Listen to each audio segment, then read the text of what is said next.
Royal Enfield ప్రేమికులకైతే ఇది శుభవార్తగానే చెప్పాలండి. ఎందుకంటే రాయల్ ఎన్ఫీల్డ్ నుంచి ఎలక్ట్రికల్ బైక్ వస్తుందా రాదా అన్న తరుణంలో ఎలక్ట్రికల్ బైక్ కు సంబంధించి ఒక అప్డేట్ అయితే ఇచ్చారు. రాయల్ ఎన్ఫీల్డ్ నుంచి మొదటి ఎలక్ట్రికల్ బైక్ తక్కువ ధరకే అంటూ కూడా ఒక అప్డేట్ వచ్చింది. Royal Enfield flying city bike 2026వ సంవత్సరంలో భారతదేశంలో తర్వాత యూరోప్ లో విడుదల కానుంది. 400 కోట్ల రూపాయల పెట్టుబడితో 1,05,000 ఎలక్ట్రికల్ బైకులు తయారీ లక్ష్యంగా పెట్టుకుని రాయల్ ఎన్ఫీల్డ్ మొదటి ఎలక్ట్రికల్ బైక్ త్వరలో రాబోతా ఉంది అన్న వార్త చాలా మంది బైక్ ప్రేమికుల్లో కొత్త ఆసక్తి పెంచుతోంది. పాత బ్రాండ్ కొత్త దారిలో అడుగు వేస్తున్న భావన ఇందులో కనిపిస్తా ఉంది. Royal Enfield CEO B Govindarajan CNBC TV 18 అనే ఛానల్ తో మాట్లాడుతూ ఫ్లయింగ్ ఫ్లీ మోడల్ కస్టమర్ కి మంచి ధరలో మంచి విలువ ఇస్తుందని చెప్పారు. ఫ్లయింగ్ ఫ్లీ C6 అంటే సిటీ బైక్ ముందుగా వస్తుంది. కొన్ని నెలల తర్వాత S6 అంటే స్క్లంబర్ వెర్షన్ వస్తుంది. కంపెనీ తన మొదటి ఎలక్ట్రికల్ మోటార్ సైకిల్ ని వచ్చే సంవత్సరం మార్చి లేదా ఏప్రిల్లో విడుదల చేయాలని సిద్దమైతా ఉన్నట్టుగా చెప్పారు. 125 సంవత్సరాల బ్రాండ్ అయిన రాయల్ ఎన్ఫీల్డ్ ఈ ప్రీమియం ఎలక్ట్రికల్ ధరని అందుబాటు ధరలో ఇచ్చే ప్రయత్నం చేస్తా ఉన్నట్టుగా చెప్తా ఉన్నారు. ఈఓ గోవిందరాజన్ చెప్పిన వివరాల ప్రకారం ఫ్లయింగ్ ఫ్లీ 2026 ముందుగా భారత్ లోనే వస్తుంది. 4-5 నెలల తర్వాత యూరోప్ లో ప్రారంభం అవుతుంది. ఫస్ట్ షోకేస్ 2024 మిలాన్ లో జరిగిన ఐమాక్ మోటార్ షోలో ఫ్లయింగ్ ని ప్రదర్శించడం అయితే జరిగింది.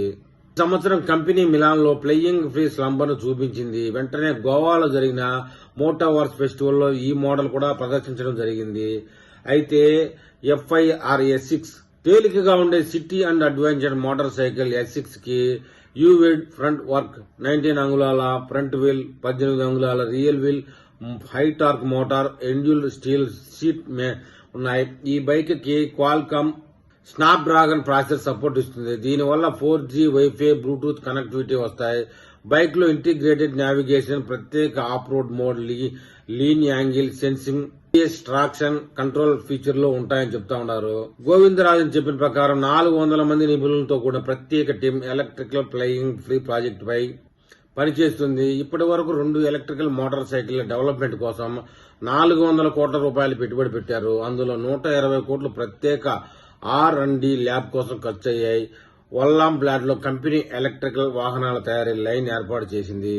వార్షికంగా 1,05,000 ఎలక్ట్రికల్ బైకులు తయారు చేసే సామర్థ్యం ఉన్న కంపెనీ నెమ్మదిగా ప్రారంభించి ఉత్పత్తి తరువాత పెంచాలని భావిస్తా ఉంది. ఇదో దీర్ఘ ప్రయాణం, చిన్న పరుగు కాదు అని ఆయన చెప్పారు. ఎలక్ట్రికల్ వాహనాలకు ప్రభుత్వ ప్రోత్సాహాలు పొందేందుకు కంపెనీ PLI స్కీమ్ కి దరఖాస్తు చేసింది. భవిష్యత్తు కోసం మరిన్ని ఎలక్ట్రికల్ మోటార్ సైకిల్ ప్రోటోటైప్స్ ని పనిచేస్తుంది. ఇప్పటి వరకు కంపెనీ 40 పేటెంట్ దరఖాస్తులు పెట్టింది.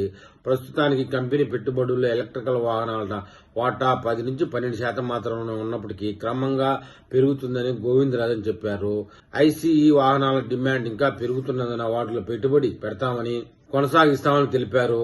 ఎలక్ట్రికల్ మోటార్ సైకిల్ కు పెద్ద మార్పు వచ్చే దశ 5-7 సంవత్సరాల ముందు కనిపించదని ఆయన అభిప్రాయపడ్డారండి.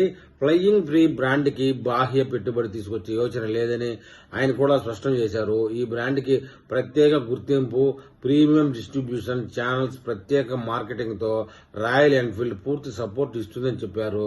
ఏది ఏమైనా రాయల్ ఎన్ఫీల్డ్ లో ఎలక్ట్రికల్ బైక్ కోసం ఎదురు చూసే వాళ్ళు లక్షల స్థాయిలో ఉన్నారనేది నా యొక్క ఆలోచన అండి. మరి ఈ వీడియో మీద రాయల్ ఎన్ఫీల్డ్ ఎలక్ట్రికల్ బైక్ కోసం చూసే ప్రేక్షకులు ఏమని కామెంట్ చేస్తారో చూద్దాం.